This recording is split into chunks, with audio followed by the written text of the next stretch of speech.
నా పేరు Jillala Ramesh, RR real estate association builder association అధ్యక్షుడిని. మాకు 23 తారీఖు 8వ డివిజన్ కార్పొరేటర్ మఠం పవన్ గారు ఆ రోజు మా మీద కంప్లైంట్ ఇవ్వడం జరిగింది. ఎక్కడ? మేము రేడియో స్టేషన్ పక్కకు ఆ రోజు సన్మాన కార్యక్రమం చేసినాం. ఎవరైతే 8వ డివిజన్, 7వ డివిజను, 50వ డివిజన్, 27వ డివిజను, 26వ డివిజన్ వాళ్ళకు బీజేపీ కార్పొరేటర్లకు మేము సన్మాన కార్యక్రమం అక్కడ చేయడం జరిగింది. ఆ రోజు సన్మాన కార్యక్రమం ముగించుకొని డైరెక్ట్ పోయి మనకు మున్సిపల్ కానీ, ఎస్పీకి కానీ, కలెక్టర్ కానీ కంప్లైంట్ ఇవ్వడం జరిగింది. ఏంటంటే మేము కబ్జా చేస్తున్నాం ఆ ల్యాండ్ అని చెప్పేసి కంప్లైంట్ ఇవ్వడం జరిగింది. అదేవిధంగా వాళ్ళు ఎంక్వైరీకి పంపించారు, అది రాజకీయ ఫేక్ అని చెప్పేసి, అది ఎలాంటి కబ్జా లేదని చెప్పేసి నిరూపణ అయింది. అదేవిధంగా మా బిల్డర్ 8వ డివిజన్ కార్పొరేటర్, అదేవిధంగా మా బిల్డర్ అసోసియేషన్ వాళ్లకు డబ్బులు డిమాండ్ చేయడం జరుగుతుంది. వాళ్ళు 5 నెలల కిందట పర్మిషన్ తీసుకున్నా కానీ ఈ వచ్చి గెలిచి 2 నెలలు అవుతుంది. మఠం పవన్ 8వ డివిజన్ గెలిచి 2 నెలలు అవుతుంది.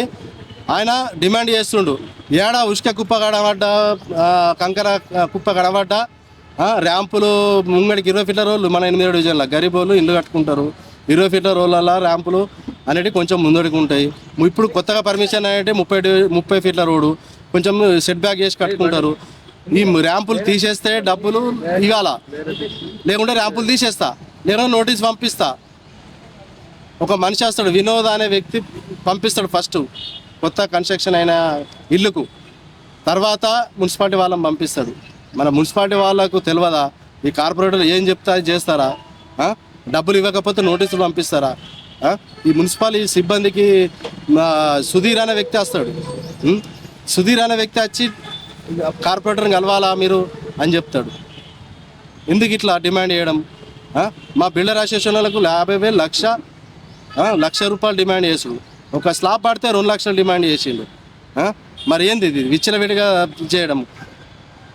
మా మీద ఎలిగేషన్స్ వచ్చినాయి కాబట్టి, మాది నిర్ధారణ కాలే కాబట్టి మేము ఈరోజు ప్రెస్ మీట్ పెట్టడం జరిగింది. అతని మీద ఎఫ్ఐఆర్ కాపీ బుక్ చేయడం చేసిర్రు. మా బాధితులు ఎవరైతే ఆయన వల్ల బాధిత పడ్డాడో ప్రసాద్ అనే బిల్డరు, ఆయన కంప్లైంట్ ఇవ్వడం జరిగింది, ఎవిడెన్స్ ఇవ్వడం జరిగింది. అది చూసుకొని ఎఫ్ఐఆర్ బుక్ చేయడం జరిగింది. అదేవిధంగా మా ఆర్ఆర్ రియల్ ఎస్టేట్ తరఫున అతని మీద మేము అన్ని చర్యలు తీసుకుంటాము. మాకు బహిరంగ క్షమాపణ చెప్పాలా మా ఆర్ఆర్ రియల్ ఎస్టేట్కు, లేదంటే మేము తగు చర్యలు తీసుకుంటాం. పరువు నష్ట దావా ఇస్తాం, మున్సిపాలిటీకి కంప్లైంట్ ఇస్తాము, కమిషనర్కు, అదేవిధంగా కలెక్టర్కి ఇస్తాము, అదేవిధంగా ఎస్పీకి ఇస్తాము. ఇది ఎంత దూరం అంటే అంత దూరము తీసుకెళ్ళగలుగుతాం మేము. ఎందుకంటే మా ఆర్ఆర్ రియల్ ఎస్టేట్లో 300 మంది మెంబర్స్, ప్రతి ఒక్కరిని దృష్టిలో పెట్టుకొని ఇది చేసుకో, లేకుంటే నీకు ఏడవైనా నీకు ఎంబడబడతాం. అలాగే ఈ కేసు విషయం వాళ్ళు చట్టపరంగా వాళ్ళు చర్య తీసుకుంటారు, మనకు సంబంధం లేదు.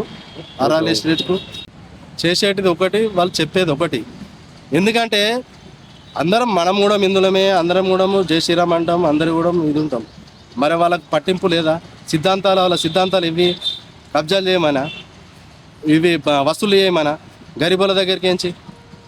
వాళ్ళ పెద్ద నాయకులు చెప్తలేరా బీజేపీ కార్పొరేటర్ వసూలు చేయమని చెప్పిరా? మరి ఇవి బీజేపీ వాళ్ళు సమర్థిస్తురా మరి ఈ విషయాన్ని, మఠం పవన్ విషయాన్ని ఖండిస్తారా? మరి అదేవిధంగా చూడాలా. వాళ్ళ సిద్ధాంతాలేమో చెప్తారు, గొప్పగా చెప్తారు, కానీ సిద్ధాంతాలకు అనుగుణంగా నడుచుకుంటలేరు కదా. ఈ ఒక్క కార్పొరేటర్ కాదు, అన్ని డివిజన్ల కార్పొరేటర్లు కూడా అట్లే వసూలు రాజా చేస్తారు. బీజేపీ నుంచి 28 మంది కార్పొరేటర్లు కూడా వసూలు రాజాకు పురుగున్నారు. మరి పెద్ద నాయకులకు అరవిందనకు తెలియదా, ధనపాలకు తెలియదా? మరి వీళ్ళు చేసిన అక్రమాలకు వీళ్ళు మరి ఏ విధంగా వాళ్ళకు అండదండలు ఉంటారు? అదేవిధంగా వాళ్ళు మరి ఎట్లా సపోర్ట్ చేస్తారు? చట్టపరంగా కానీ వాళ్ళు పార్టీ పరంగా ఎలాంటి చర్యలు తీసుకుంటారో చూడాలి ఇక ముందు.